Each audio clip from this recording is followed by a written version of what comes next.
Hey there guys, welcome back to my channel. Today we are back at it again with some more Musume lore. This lore is gonna be about Nakayama Festa, but the video is actually made by maybe. So if you guys do have time, go check out their channel, go like, go subscribe, do all that amazing stuff. But yeah, this video is called Can You See Me Now, Mom? Everything began at this moment. Wait, 1999. Okay. Oh, okay, hold up. Oh, okay, I somewhat get it now. El Condor Pasa 1999. This is gonna be the arc, right? I think here El Condor is kind of like racing against Mount Ju. She has another name. I think that's her name in Musume. But okay. 2 years before, when Ninomiya first received this timid call, he could never have imagined what's happening in front of him. That horse, El Condor Pasa, would go on to represent Japan at the peak of European racing, entering as a favorite against the best of Europe and finishing a good second in the arc. It was at that moment, a dream was etched into the very soul of Japanese racing. And it was also definitely, they have that chance, dude. I'm still calling it like my head canon. It's gonna be the Golden Bloodline taking that W on the arc. At this moment, Ninomiya felt a quiet premonition that one day he will return to this land. Once Also, during dude, a visit to America, yo, these pictures, these arts. I'm not sure who was actually making them, but yo, this is so beautiful, man. Ninomiya fell ill and was confined to his hotel room. At the time, the horse owner Izumi Shinichi heard about this. Despite two men had never met, Izumi asked his daughter Nobuko to send care to this fellow Japanese. The next day, as Izumi prepared to go back to Japan, Ninomiya came down to the lobby to see him off and thank for everything he did. That simple exchange marked the beginning of a bond. For Izumi family, this was just a small, unremarkable kindness, but it was this small, tiny kindness. Ninomiya would return the gratitude in an Wow, dude. Like for the people who don't really know like the context of this picture and like how beautiful yet sad it is. Actually no. I'll just let the video kind of like explain it, but I do somewhat like understand the context of it. But wow, still this picture, this art alone, it's so beautiful, man. thinkable way.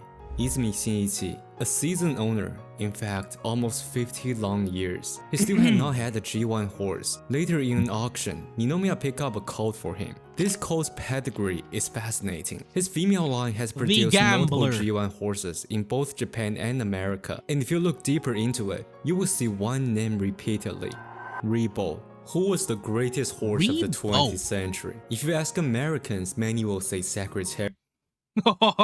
Secretariat name drop. Let's go, baby. Dude, quick little thing, but like I'm gonna rant a little bit, but Secretariat at that time, dude, just freaking undisputed. Also, if you guys haven't checked out my sort of Uma Musume or horse lore that I made for Secretariat, dude, go check it out. But yeah, at the time I was literally just doing a bunch of research on Secretariat. I think I've heard of Reboot at that time too. But I did kind of decide to go with a Secretariat lore video. I think that was for my 300 subscriber count thing. But yeah, man, Secretariat at that time. Imagine this. I think it was like around 34 horse length lead. That was from him to the second placer.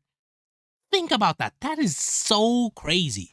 Also for this one, Rebo, yeah, very, very interesting. Okay. But if you go to Europe, you're going to hear this name a lot. How great was... So in Europe, Rebo, I don't really kind of want to compare it like this, but like, think of it as like, Rebo is the Secretariat of Europe. And vice versa. Basically, Secretariat is the Reboot of America. You could think of it that way. To American training system. And this is the name you will find from this cult. But there is still a question. Why did Ninomiya choose a stay-go child? There are several rumors. Some say it was because of the cheap Sunday Silence bloodline. Others suggest it was I because mean, that would make sense. Although there's also the fact that the Sunday Silence bloodline, or let's just go with a stay gold kind of like bloodline, right? The golden bloodline. There's the fact that they actually last longer in terms of like racing, because of like a good amount of them, they are kind of like late bloomers as well. So you could, if you're thinking about it like a business standpoint, you will definitely make your money back if they like considering how long they kind of stay in the track, right? Stay-go's progeny were known for having long careers. There Even you if go. they did not become elite, they still earned back their purchase. But among the rumors, one reason was constant. He was cheap.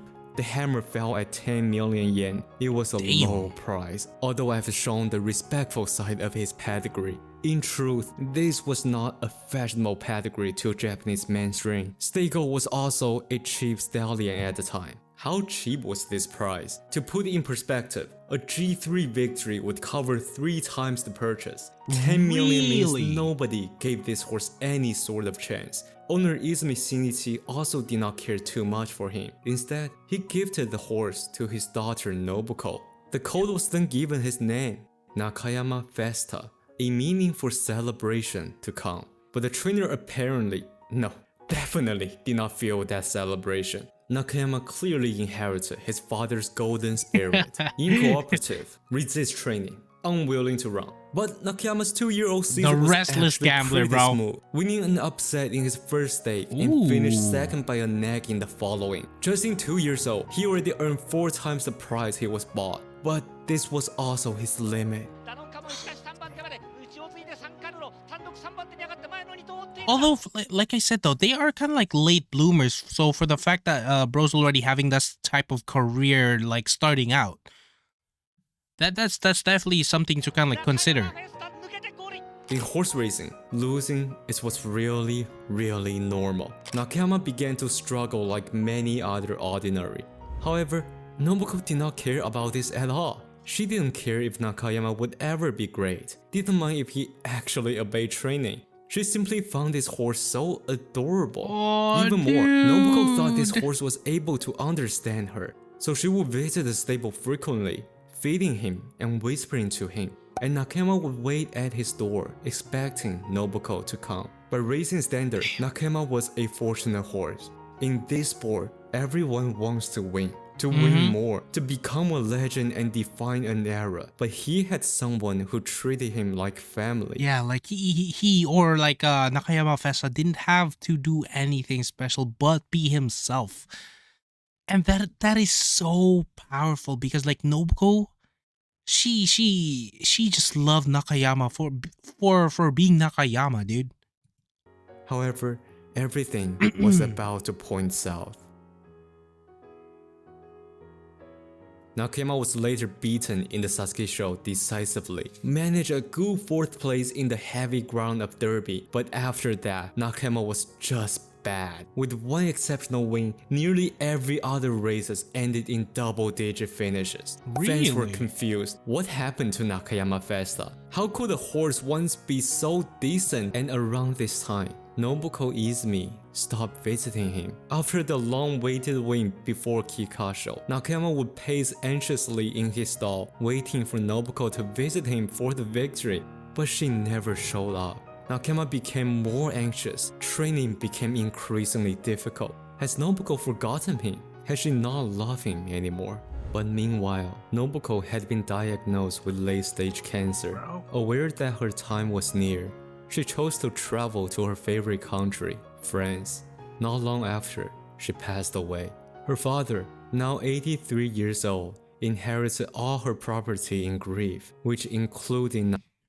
Oh my gosh.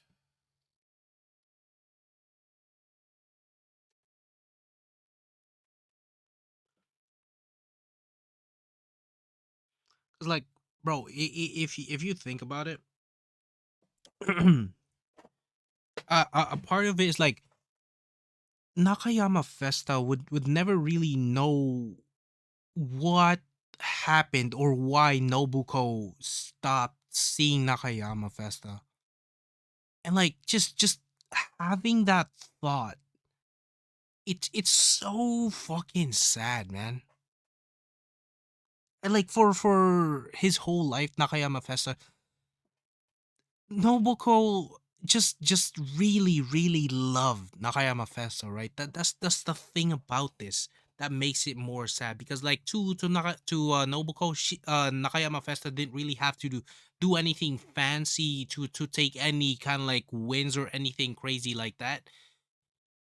She just loved Nakayama Festa the way he was. Man, that's so sad, bro. Nakayama Festa. The training team understood if Nakayama's situation continued, he might not be able to compete. With the ownership transfer, they decided to inform Izumi Shinichi. And after knowing Nakayama would go rage because Nobuko wasn't seeing him, Izumi, who was still grieving for loss, was deeply moved. Please let him live happily, just as my daughter would have wanted. That day forward, he would bring Wow, other and I family members love to that. Nakayama. I love that They his spoke her to father him, respects spent time that. with him, interacted with him the way Nobuko once had. Gradually, Nakayama, as if he understood something, began to calm down. Trainer Ninomiya later reflected that 2010 was the only year Nakayama truly accepted his training. On April 24th, the Metropolitan Stakes, Nakayama won convincingly. Shortly after, Nakayama was registered for the ARC. From any rational perspective, it was a gamble. How difficult is the ARC for Japan? Looking at the record past and future, finishing in double digits becomes normal. At the time, despite countless of the most elite were sent, only El Condor Pasa made. And like since back then till today, there's only been 4 times that Japan actually got the second place on the arc. In which case, first we got El Condor Pasa, we got Orfevre doing it twice, I believe, and then we got Nakayama Festa as well. Managed to finish within single digit. Deep impact. Everyone who watched his race would think this horse was invincible, resulting in the most painful chapter in Japanese racing. People began to say, if a horse like Deep Impact was not able to win, then Japan will never win the ARC. Nah, bro, Indeed, don't Nakayama no, had no, just no, no, won don't say that. convincingly, but this race was only an open class event. It was hard not to question this decision. Why would you register him to the ARC? This was indeed a gamble. But to Nobuko, France was her favorite country. Yep. Before her passing, she had one simple wish: to see Nakayama stand on the turf of France. For the promise of Nobuko, for his human mother who loved him. Oh my god, that is devious, bro. Not only are you already telling us such a sad story, but like giving us this a scene from Violet Evergarden. Oh my gosh, that is crazy. More than anyone, Nakayama had to stand on Longchamp regardless of having a result or not. In June 2010, Nakayama earned his place in the Takarazuka Kine. Before the race, much of the attention centered on the matchup between Buena Vista, the daughter of Special Week, and Earnestly, son of Grass Wonder, a matchup that evoked memories of the golden generation. Meanwhile, Stay Go's son Dream Journey also posed a threat if he was informed. For them, this was a half-year Grand Prix, but for Nakayama Festa, it was more than just that. Traditionally, the Takarazuka Kinen Trophy is presented by the members of the Takarazuka Review. In life, Nobuko was a devoted fan of the review, so much so that she had dyed her hair just for her admiration. So for Nobuko, Nakayama had to win this race. Throughout the spring, the team skipped all graded races, focusing simply on Takarazuka Kine. June 27, 2010. This right here was a dream journey. Buena Vista and Earnestly battled side by side in a corner nobody cared about. Nakayama Festa earned the only G1 for Izumi family and the most important victory for Nobuko. After decades as a horse owner, Izumi Shinichi claimed his first G1 for her beloved daughter with a horse that belonged to her. Nakayama Festa! Let's go, baby! Jesus. Oh my god! Oh, dude! At the award ceremony, members of the Takarazuka review presented flowers to the winner, thinking of his daughter, who had loved Takarazuka so dearly. Shinichi Izumi was standing in the winner's circle, holding his tears not as an owner, but as a father. After the race, the team announced their next goal that shocked the public. In the autumn of 2010, Wow, dude, Trainer hold up. Ninomiya reassembled. Oh my god, dude, what a freaking story, dude. Like the first time I was hearing about this story, I didn't really know the overall, like the impact of all of this, cuz like at the time I was literally just getting into the world of Uma Musume and stuff like that. But like now it's just on an emotional freaking level. It fucking hits you like a fucking freight train, dude. Wow. Wow. The same team member he had once taken to Europe. Together with Nakayama Festa, they arrive at the Arc. This time, Japan sent out another strong challenger, Victory Pizza, an elite Shadai bred horse, proven classic performances, the legendary Take Yutaka in the saddle, the future Alima champion, Dubai World Cup winner. Few expected Nakayama Festa to outperform him, but Ninomiya gave the group a team name, Sumire, a reference to the song When the Violet Bloom, a symbolic song of the Takarazuka review. And I somewhat kind of forgot, but Violet in its own way, it does kind of like it does go back to Noboko in some way. I think it's either she likes the color in itself or something that's violet she likes. I kind of forgot, but Noboko's okay. favorite.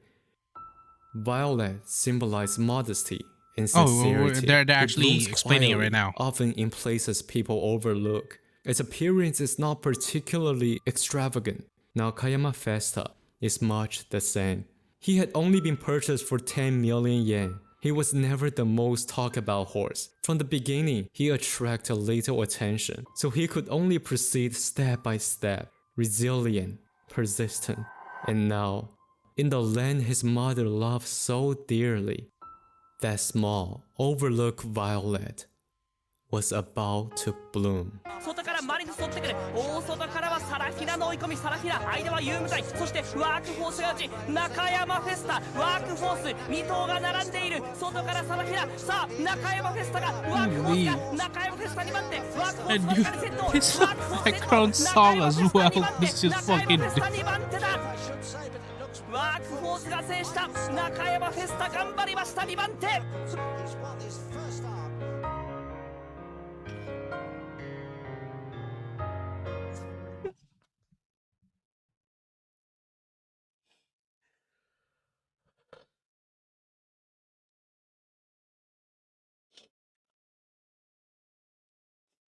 Dude, what the fuck am I watching right now?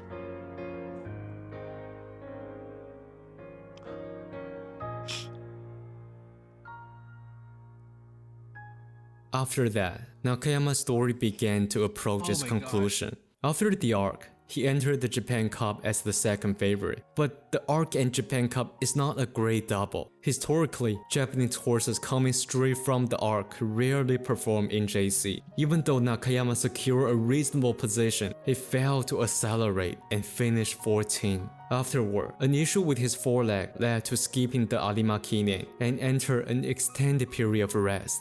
In September 2011, Nakayama once again traveled to France. But this time, he was no longer the horse from last year. On the soil that Noboko loved so deeply, Nakayama Festa brought his career to a close.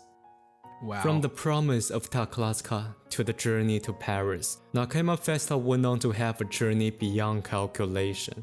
In Uma Musume, He's portrayed as a gambler, a strategist of all or nothing resolve. Yet on the chest of his silk remind people of a promise from an ordinary horse to his beloved mother, a journey beyond life and death, a song the Takarazuka review still sings again and again, when the violet bloom. Wow, dude. What a crazy, insane story.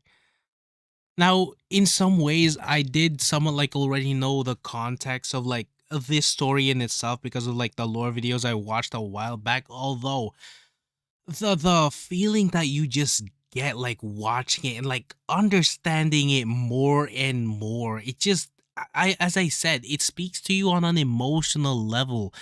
And like the way maybe kind of like does his stories, right? The way he does his videos, everything just really impacts you as the viewer in itself. Like the music, everything was spot on. The way he was telling the story and the way he kind of got to that story, the build up of all of it. But man, this story, it's it's it's a promise of Nakayama Festa to his mom. And it's like the way I'm looking at it, it's just yes, definitely it's sad, although it's also very beautiful. But yeah, that is gonna be it for me. If you guys enjoy my reaction to this, comment, like, and subscribe. Let me know your thoughts on Nakayama Festa in the comment section below. And yeah, that is gonna be it. I will see you guys on the next one.